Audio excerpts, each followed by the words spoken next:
tried it the nice way. Gotta try something different.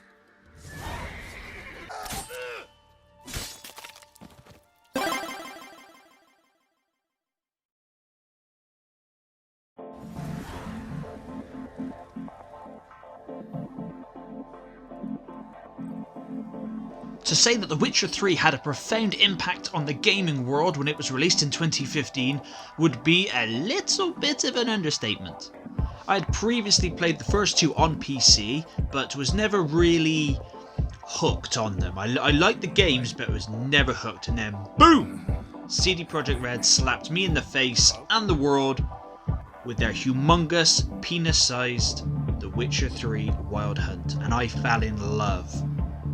With the game, not with the penis. Did you get that right? Game, not penis. Okay? The game's 5 years old by now, and do you know what?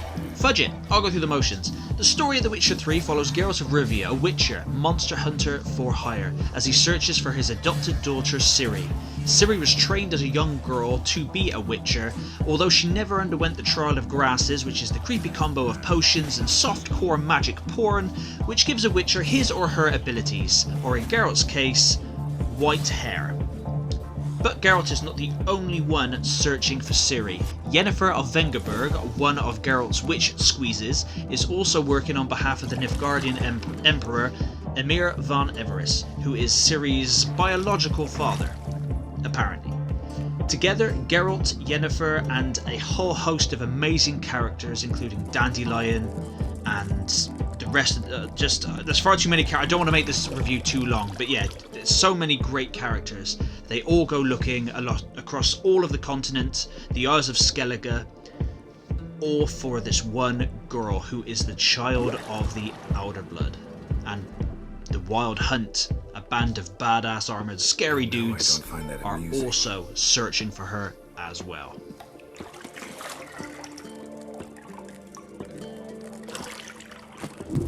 The Witcher 3 is your typical Western third-person RPG, although Geralt does maneuver at times like you're trying to thumb in a softie, but it takes place in many open-world maps, from the war-torn, swamp-like no-man's land of Velen to the bustling city of Novigrad, the flowing fields of White Orchard, and the mysterious and beautifully scored Skellige Isles, to name but a few.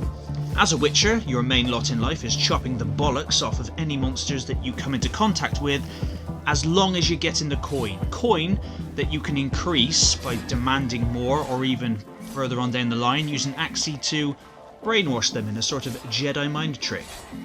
And besides the main story, you have the Witcher contracts hunting monsters. You can also do treasure hunts to get new weapons, recipes, blueprints, and armor sets. There are side quests that can be found strewn all over the map on notice boards, and even randomly found side quests that will not pop up on your minimap or in front of you until you are actually there. Even ones as random as stopping and having a drink with some strangers, only to get drugged, drunk, woke up buck-ass nude, and having to use your Witcher sense to track them down, and you can either let them go or murder them. But what would you do to someone that stripped you down and sold your shit? I'll leave that with you. There's also Gwent, the in-game card game that was so popular it now has its own standalone title. I mean, it's a great card game, I'm shit at it, but it's a great card game. Every single quest, be it main, side, contract, or treasure hunt, is written brilliantly and all feels like well-crafted, thought-out main quests. The combat also is good. Like controlling Geralt, it has aged a little bit. You make use out of light and heavy attacks, as well as blocking, dodging, diving, and parrying. Of course, you can also use signs, like Igni for fire attacks, Ard to use the Jedi-like force push, Axii to stun enemies, Quen to encase yourself in a temporary shield, and Yrden to create a time-slowing barrier around yourself. All signs can be upgraded with skill points as you level up to unlock new abilities to use with them. For example, flamethrower with Igni, having your shield explode when you take X amount of damage with Quen, all sorts. You can also get these mutation little globules. They look like blood clots, and you can slot them in and you gain slots as you level up, and they will increase your sign intensity. You level up by killing enemies and also doing quests. And not to mention the fact that this game plows you with more content than EA has in any of their games. There's just so much to do with The Witcher 3. All the characters are very well voice acted, very well written. Of course, there are some of the same voices for certain minor characters, which is to be expected in a game this large. They didn't hire 1,000 voice actors to do voices like in Red Dead. Each monster has its own weaknesses against bombs. Like with the treasure hunts, you also find recipes and crafting documents that can help you make new bombs, oils and decoctions, which can be used to increase your stats, oils to go on your blades to weaken the monsters, and each bomb would do different things, from poisoning the enemy to setting it on fire or just exploding its tits off.